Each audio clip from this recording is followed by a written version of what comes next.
Hi friends, welcome to my YouTube channel Einstein Baba. तो आज के इस वीडियो में हम लोग पढ़ेंगे material balance without chemical reaction chapter का प्रॉब्लम नंबर 6। ठीक है, जो कि बहुत ही इंपॉर्टेंट क्वेश्चन है और ये के गवाने बुक से लिया गया है। ये आपके एग्जाम पॉइंट ऑफ व्यू से काफ़ी ज़्यादा इंपॉर्टेंट क्वेश्चन है। ठीक है, तो इसको हम लोग बहुत ही अच्छे तरीके से समझेंगे। प्लीज़ आप लोग पूरा वीडियो देखिएगा। और इसके साथ ही अगर अभी तक आप लोगों में से किसी ने मेरा चैनल सब्सक्राइब नहीं किया है तो प्लीज़ चैनल को सब्सक्राइब कर लीजिए और अपने दोस्तों में शेयर कर सकते हैं अगर अच्छा लगे तो।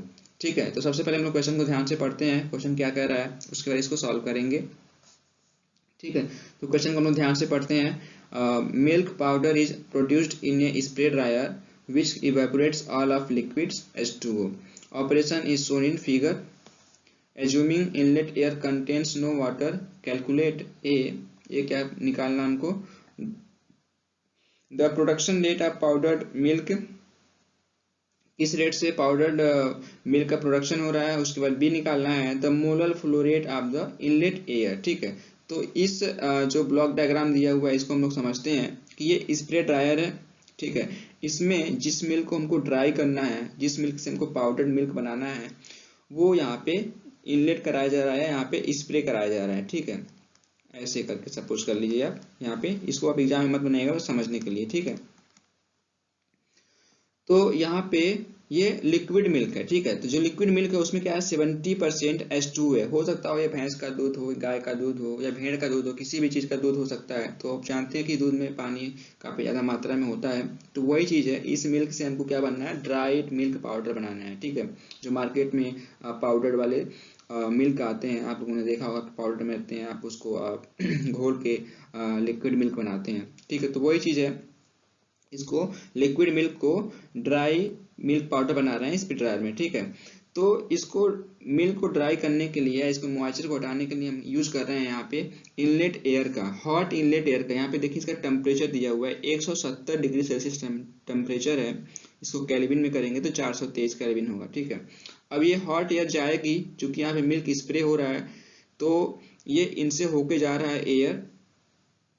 ठीक है, तो अब क्या करेगा ये अपने साथ, चूंकि ये हॉट है, ठीक है, ये ठंडा है, तो जो इसमें का वाटर है उसको लेके अपने साथ यहाँ पे निकल जाएगा। ठीक है, तो ये यहाँ पे चूंकि ड्राई एयर था, अब यहाँ पे क्या हो जाएगा, ये वेट एयर हो जाएगा। यहाँ पे जो लिखा हुआ है वेट एयर। ठीक है,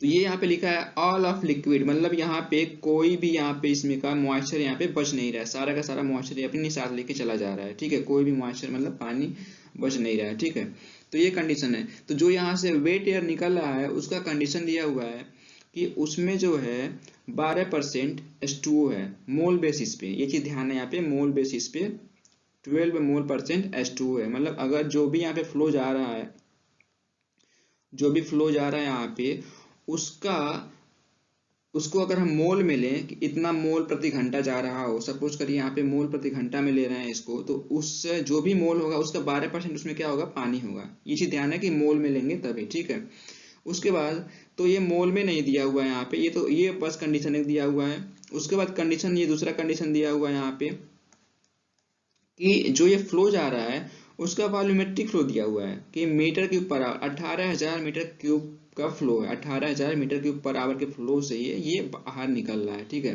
तो ये चीज ध्यान रहे कि जो 18,000 मीटर क्यूब फ्लो है, इसमें दो फ्लो है। एक तो जो ड्राई एयर यहाँ से इन हो रही है उसका, ठीक है, और जो यहाँ से लिक्विड निकला उसका। ठीक है, तो दोनों एयर यहाँ पे माफ कीजिएगा, यहाँ पे ड्राई एयर और मॉइस्चर दोनों मिक्स है यहाँ पे, तो उसका फ्लो है यहाँ पे। यहाँ पे मैं ब्रैकेट में लिख दे रहा हूँ, यहाँ पे ड्राई एयर प्लस H2O। ठीक है, तो इन दोनों का फ्लो का जो जोड़ है वो कितना आ रहा है, 18,000 मीटर क्यूब पर आवर। ये तो वॉल्यूमेट्रिक फ्लो रेट दिया हुआ है यहाँ पे। ठीक है, उसके बाद इसका टेम्परेचर दिया हुआ है 85 डिग्री सेल्सियस या 358 केल्विन, और कितने प्रेशर पे निकल रहा है ये, यहाँ से 101.325 किलो पास्कल। ठीक है, और यहाँ पे ड्राई एयर तो निकल ही रहा है। और ये चीज तो बता दिया यहाँ पे कि 70% इसमें H2O है। जो भी हमारा लिक्विड मिल्क है उसमें 70% H2O है, बाकी 30% हमारा उसमें मिल्क पाउडर होगा सॉलिड फॉर्म में। ठीक है, तो क्वेश्चन को अब हम लोग समझ गए हैं, तो अब हम लोग तय करेंगे कि बेसिस इसमें क्या लें। ठीक है, सबसे इंपॉर्टेंट चीज क्या है, बेसिस। ठीक है। तो यहाँ पे एक चीज देख रहे हैं कि यहाँ पे भी कुछ हमको क्लियर नहीं हो रहा है, यहाँ पे भी कुछ क्लियर नहीं, केवल टेम्परेचर दिया हुआ है, यहाँ पे केवल 1% दिया हुआ है। लेकिन यहाँ पे जब हम लोग पढ़ेंगे ध्यान से तो ये चीज, अगर इसको हम पीबी बराबर एनआरटी का जो फार्मूला होता है, पीबी बराबर एनआरटी, तो यहाँ पे देख रहे हैं तो ये टेम्परेचर भी दिया हुआ है, टेम्परेचर भी दिया हुआ है, ठीक है, ये 358 केल्विन। उसके बाद प्रेशर भी दिया हुआ है, ठीक है। जो ये वी है, यहाँ पे वी है, यहाँ पे वही ये 18,000 मीटर क्यूब पर आवर है। अब यहाँ पे कंफ्यूज नहीं होना कि तो मीटर क्यूब पर आवर में दिया हुआ है, ठीक है। अब वॉल्यूम तो मीटर क्यूब होता है, अभी मैं उसको बता रहा हूँ। अगर आप इसी में आप यहाँ पे दोनों पक्ष में जो मोल है और जो वॉल्यूम है, यहाँ पे आप इसको टी से भाग दे दें, या टी से भाग दे दें। टी क्या है? टाइम है, ठीक है। तो कुछ फर्क पड़ा दोनों में? कोई फर्क नहीं पड़ा है, ठीक है। या फिर दोनों को हटा दें तब भी कोई फर्क नहीं पड़ेगा, ठीक है, तब भी ये चीज पूरी वही रहेगी, ठीक है, तब भी ये दोनों इक्वेशन ऐसे ही रहेंगे, ठीक है। तो सेम वही चीज है यहाँ पे, ठीक है। तो यहाँ पे जो ये पोर्शन दिया हुआ है, इसको हम लोग मान लेंगे क्या, पी वी डैश मान लेंगे, वी बाई टी को यहाँ पे, ठीक है। और जो एन बाई टी है, मोल प्रति आवर कर सकते हैं, जो टी है यहाँ पे मान सकते हैं घंटे में, ठीक है। तो ये किस में हो गया? मीटर क्यूब प्रति घंटा, मीटर क्यूब प्रति घंटा हो गया, वी बाई टी। ये भी क्या है यहाँ पे? मीटर क्यूब में हो गया, और टी क्या है? घंटे में, ठीक है। तो मीटर क्यूब प्रति घंटा हो गया, वी डैश, ठीक है। और जो एन बाई टी है, इसको मान लेते हैं क्या? N R T. तो एक इक्वेशन ये नया बन गया, ठीक है। तो इसी इक्वेशन का हम यूज करेंगे यहाँ पे, ठीक है। तो ये चीज यहाँ पे ध्यान रहे कि जो भी डैश है वो भी बाई टी है, और जो हमारा मोल ये एन डैश है वो एन बाई टी है। तो इसका यूनिट क्या होगा? मोल प्रति घंटा। इसका यूनिट क्या होगा? मीटर क्यूब प्रति घंटा, ठीक है। ये चीज यहाँ पे ध्यान देना है, ठीक है। तो इससे यहाँ पे कंफ्यूज नहीं होना है। तो यहाँ से देख रहे हैं कि हमको यहाँ पे इससे P V dash equal to N R T. तो यहाँ से हमको एन का मान निकल के आएगा, मतलब मोल प्रति घंटा, मतलब किस, जो कि यहाँ पे मीटर के प्रति आवर के रेट से जा रहा है, ठीक है, वॉल्यूमेट्रिक फ्लो रेट में है। तो हमको मोलर फ्लो रेट यहाँ से इस इक्वेशन से मिल जाएगा, ये एन डैश का मान निकल जाएगा। एन डैश क्या है? एन बाई टी, ठीक है। तो यहाँ पे P का मान रखेंगे, V डैश का मान रखेंगे, R का मान रखेंगे, T का मान रखेंगे, तो हमको N डैश का मान निकल जाएगा, ठीक है। तो आगे क्वेश्चन मानते हैं, तो हम लोग देखते हैं इसमें। तो इसलिए हम लोग यहाँ पे बेसिस क्या मानेंगे? यही मानेंगे 18,000 मीटर क्यूब पर आवर, क्योंकि इसी बेस पे हम लोग क्वेश्चन सॉल्व कर रहे हैं, ठीक है। तो अब हम लोग क्वेश्चन को देखते हैं, यहाँ पे वही चीज है यहाँ पे। तो यहाँ पे बेसिस लिखेंगे हम लोग, क्या बेसिस है? बेसिस इसको लिखेंगे, यही चीज है यहाँ पे कि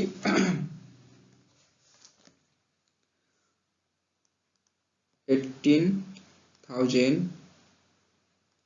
metre cube per hour of wet air leaving dryer,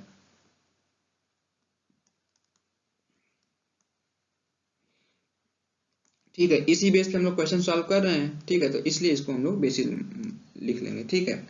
उसके बाद अब यहाँ पे लिखेंगे इसलिए भी डैश यहाँ पे लिख देंगे, यहाँ पे ब्रैकेट में मीटर क्यूब पर आवर, ठीक है, equal to 18,000 metre cube per hour, ठीक है। और यहाँ पे टी का मान मालूम है आपको, पी का मान मालूम है 101.325 किलो पास्कल, और यहाँ पे टी का मान मालूम है आपको, कितना है यहाँ पे? 358 केल्विन, ठीक है। और आर का मान आप लोगों को पता ही है, इस चीज को आपको याद रखना पड़ेगा। इस चीज को आप लोग याद रखेंगे तो आर का मान कितना लिखेंगे? 8.3145 इसका मात्रक क्या होता है? इसका मात्रक आपको याद रखना पड़ेगा, मीटर क्यूब किलो पास्कल बटे किलो मोल केल्विन पर केल्विन, ठीक है। ये चीज है। तो यहां से अब लिखेंगे from ideal gas equation, from ideal gas equation PV बराबर N R T, we can right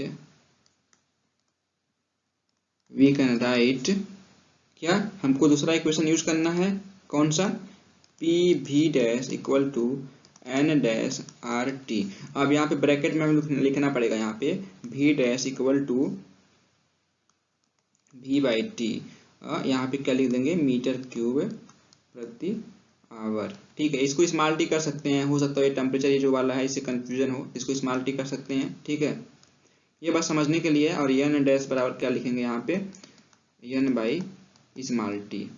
ठीक है, ये क्या हो गया, मोल प्रति या किलो मोल प्रति आवर यहाँ पे।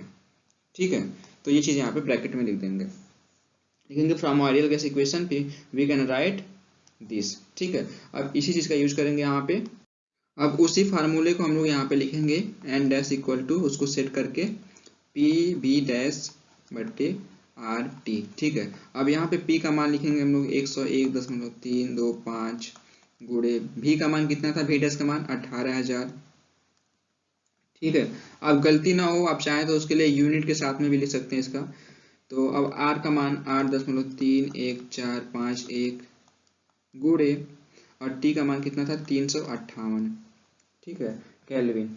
अब इसको सॉल्व आप लोग करेंगे तो ये आएगा 612.73 किलो मोल पर आवर। ठीक है, अब छोटा सा एक ब्लॉक डायग्राम बनाते हैं यहाँ पे समझने के लिए, वो पीछे हो गया तो। ठीक है, जहाँ पे ये मिल्क आ रहा था, ये ड्राई एयर जा रहा है, ये यहाँ से वेट एयर निकल रहा है, ये यहाँ से हमारा ड्राइड मिल्क निकल रहा है। ठीक है, तो अब ये जो क्वांटिटी निकला वो एन डैश है ये। ठीक है, एन डैश मतलब ये जो जा रहा है स्ट्रीम बाहर वेट एयर निकल रहा है उसका मोलर फ्लो रेट है। ठीक है, अब उसी क्वेश्चन में कहा है कि जो उसमें पानी है वो इसी मोलर फ्लो रेट का 12% है। ठीक है, तो इसका हम 12% जब निकालेंगे तो वो उसमें आएगा कि उसमें पानी कितना है। ठीक है, उसमें पानी कितना है उसका क्वांटिटी हमको निकल के आएगा। ठीक है, तो यहाँ पे लिखेंगे इसलिए molar flow rate of wet air equal to 612.73 kilo mole per hour. ठीक है, और ये कितना एन डैश के बराबर है, ये तो आप लोग जानते ही हैं। ठीक है, तो अब यहाँ पे लिखेंगे since water in wet air is equal to 12 mole % of wet air. ठीक है, तो ये चीज यहाँ पे लिखेंगे। तो इसलिए water in wet air equal to 612.73 गुणे 12%।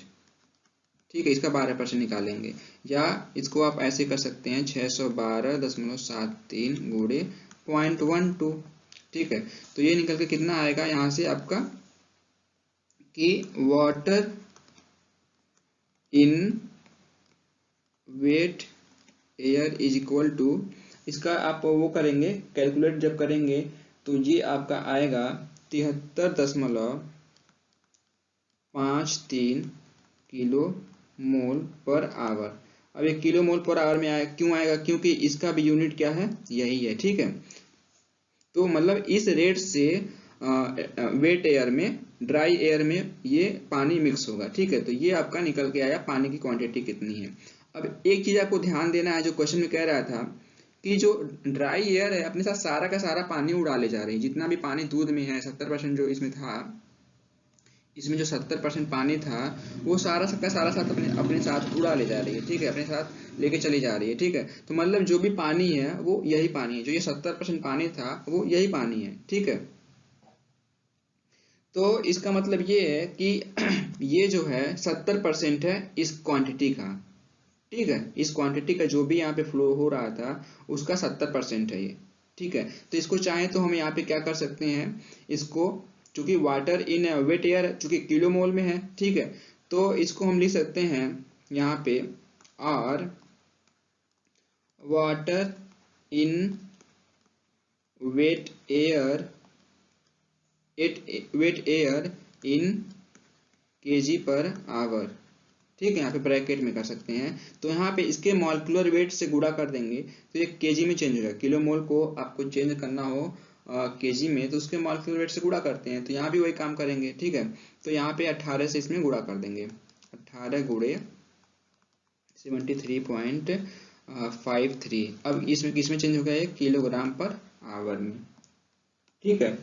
तो इसका क्वांटिटी कितना आएगा, अब इसको सॉल्व किए होंगे आप लोग तो कल कैलकुलेटर से 23.54 kg पर आवर, ठीक है। आप लोग एक बार क्रॉस चेक कर लीजिएगा इसको, ठीक है। तो ये इतना आ गया, क्या इतना है। अब इसी मोल को मैंने क्या किया है, चेंज किया है इसमें किलोग्राम पर आवर में, ठीक है।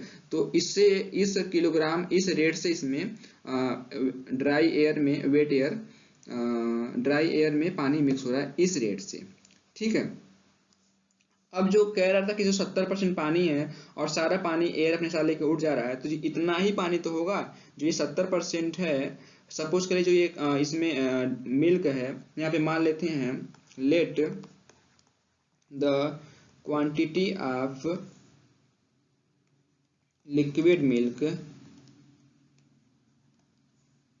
फेड टू द ड्रायर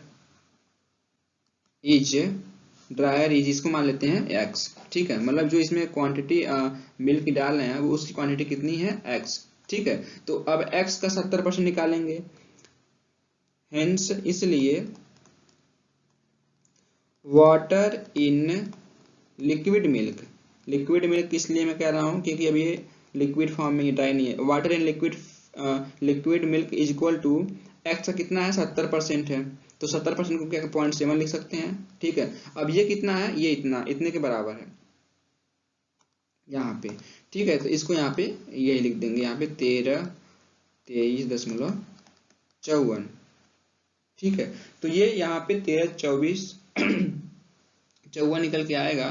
तो यहाँ से हमको x का मान निकल के आएगा, ठीक है। इसको सॉल्व करेंगे यहाँ पे तो x का मान निकल के आएगा, ये 70 यहाँ के बट्टे हो जाएगा, ठीक है। तो इसको सॉल्व करेंगे आप लोग, यहाँ पे बट्टे में हो जाएगा। तो यहाँ से x का मान निकल के आएगा कितना, 1890.77 किलोग्राम पर आवर, ठीक है। मतलब हम इस रेट से दूध उसमें डाल रहे हैं, ठीक है। इस रेट से इसमें क्या कर रहे हैं हम लोग, दूध इसमें ड्रायर में डाल रहे हैं, ठीक है। अब इसमें कितना है, 13.23.54 क्या है, इसमें पानी है। तो जिसमें माइनस कर देंगे इसमें से इसमें, तो जो बचेगा वो क्या होगा, ड्राइड हमारा मिल्क होगा, ठीक है। तो यहाँ आगे करेंगे क्या, नाउ वेट मिल्क, यहाँ पे लिख देंगे wet milk equal to dried milk plus water, ठीक है। यही तो है, जो वेट मिल्क बना है उसमें जो ड्राइड मिल्क है उससे मिल्क बना है प्लस जो उसमें पानी है, ठीक है।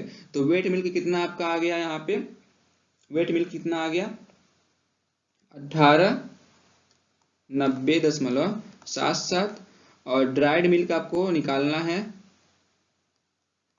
ठीक है। स्पेलिंग यहाँ पे गलती हो जा रहा है, आप इसको थोड़ा इग्नोर करिएगा यहाँ पे, DRIE, ठीक। ड्राइड मिल्क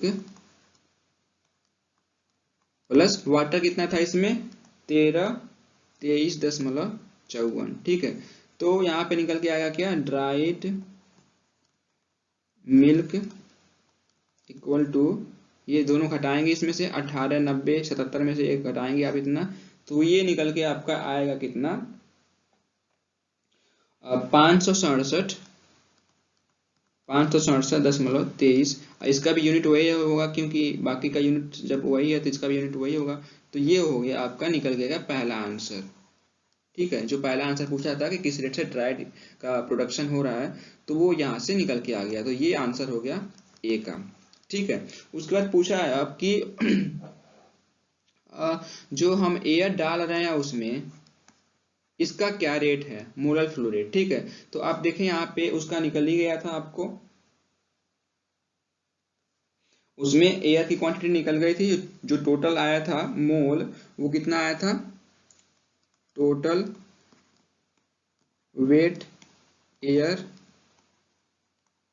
फ्लो रेट कितना था वहां पे 612.73 आया हुआ था। ठीक है, किसमें आया हुआ था ये, किलो मोल पर आवर में आया हुआ था। ठीक है, अब इसमें पानी कितना था, पानी आपका था 73.53 मोल।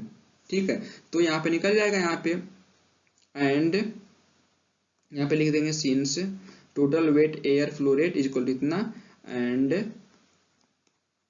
वेट या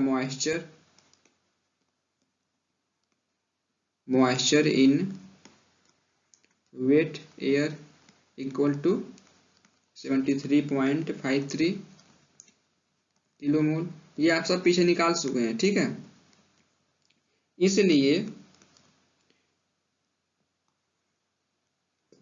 dry air equal to wet air minus water. ठीक है, तो वेट एयर कितना था यहाँ पे 612.73 माइनस 73.53। ठीक है, तो इसको घटाएंगे तो हमारा आ गया कितना, ड्राई एयर ये आपका आएगा 539.2 किलो मोल पर आवर। ठीक है, यही आंसर हो जाएगा आपका। ठीक है, इससे देखिए यहाँ पे किलो मोल में पूछा हुआ है। ठीक है, आप चाहें तो इसको केजी में भी निकाल सकते हैं। ठीक है, केजी में आप लोग चेंज किया ही था वहाँ पे। ठीक है, तो केजी में भी निकाल सकते हैं, लेकिन हमको पूछा है इसी में तो इसमें ही निकालेंगे। एक आंसर आपका ये हो गया और एक आंसर ये हो गया। उम्मीद करता हूँ आप लोग इसको पसंद किए होंगे, आप लोगों को समझ में आया होगा। अगर किसी को अभी भी कंफ्यूजन है तो प्लीज़ कमेंट करके पूछ लेंगे, इसको मैं कोशिश करूंगा और अच्छी तरीके से समझाने का। तो फिर मिलते हैं अगली वीडियो में, तब तक के लिए थैंक यू, धन्यवाद। और हाँ, एक बात और कि अभी तक भी अगर आप लोगों ने चैनल सब्सक्राइब नहीं किया तो प्लीज़ चैनल को सब्सक्राइब कर लीजिए और अपने दोस्तों में शेयर करिए। थैंक यू, धन्यवाद।